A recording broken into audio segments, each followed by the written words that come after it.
In motorsport today, we are no stranger to seeing high-level international competition and drivers competing across a broad variety of disciplines. It hasn't always been this way, however.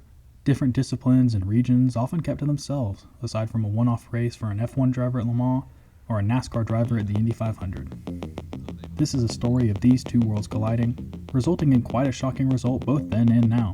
This is More Speed Than Senna.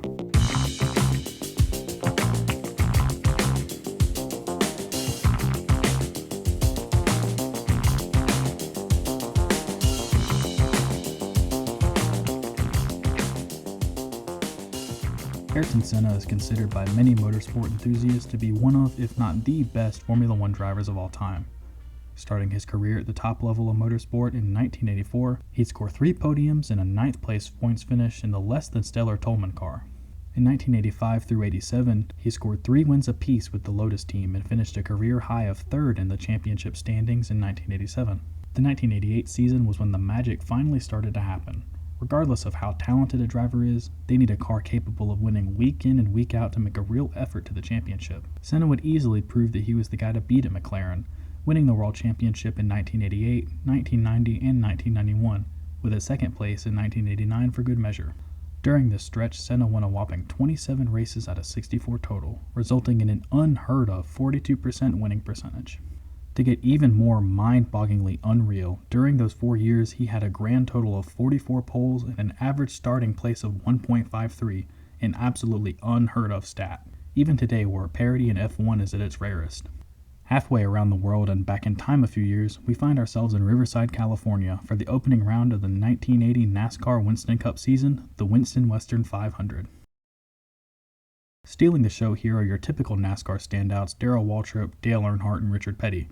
Looking back through the field, we have Jackson, Mississippi's Lake Speed making his first Winston Cup start. Speed would start the race in 32nd out of 37 cars and would go on to run 79 of the 119 scheduled laps before an engine issue would relegate him to a 29th place finish.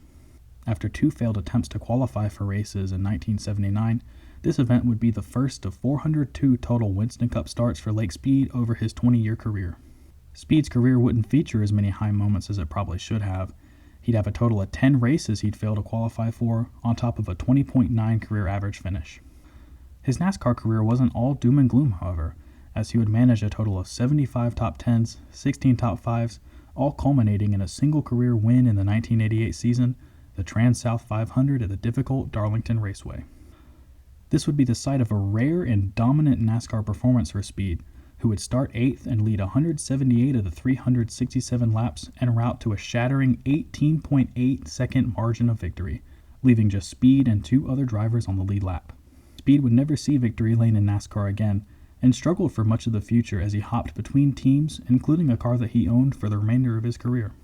At this point, you're probably thinking, why would anyone mention a guy like Lake Speed in the same sentence as royalty like Ayrton Senna?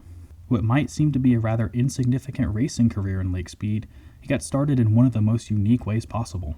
Speed wasn't a career stock car driver. He didn't cut his teeth on the short ovals of the Southeast or the Midwest like the rest of the NASCAR field. He got his start in karting as a kid and did it well into his adulthood just because he found it to be fun. 6 U.S. national championships later, and we find ourselves in the year 1978. The World Karting Championship took place in Le Mans, France.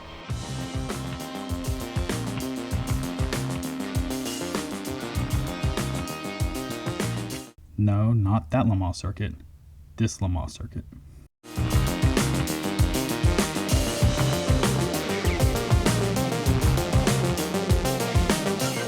100-plus drivers from dozens of countries joined together to compete against each other for the title, mostly from Europe.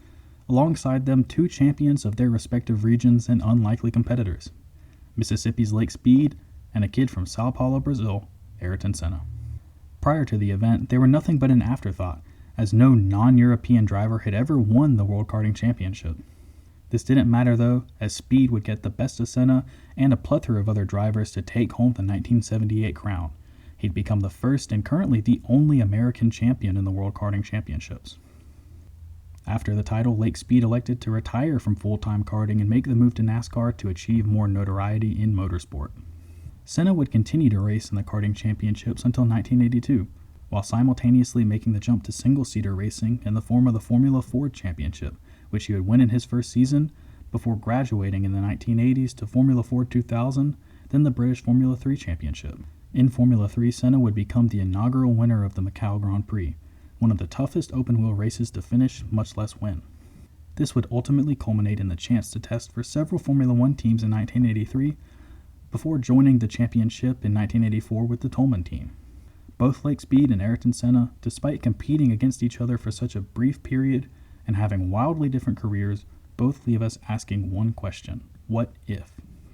What if Lake Speed had better luck finding a consistent home in NASCAR? What if he had gone the traditional route of champion kart drivers and moved up the Formula 1 ladder? What if Senna's career in life wasn't cut short at Imola in 1994? Would he have been able to win with Williams like he did McLaren? Unfortunately, these are just topics we can speculate on. Tell me what you think. Would Senna get the same recognition if he was able to finish his driving career? Would he have gotten anywhere near Hamilton and Schumacher's 7 titles? What if Lake Speed had pursued an IndyCar career instead of NASCAR? Would he have achieved more there? Leave a comment down below. I hope you all enjoyed the video. Please leave a like if you did, subscribe if you're new, and have a great day.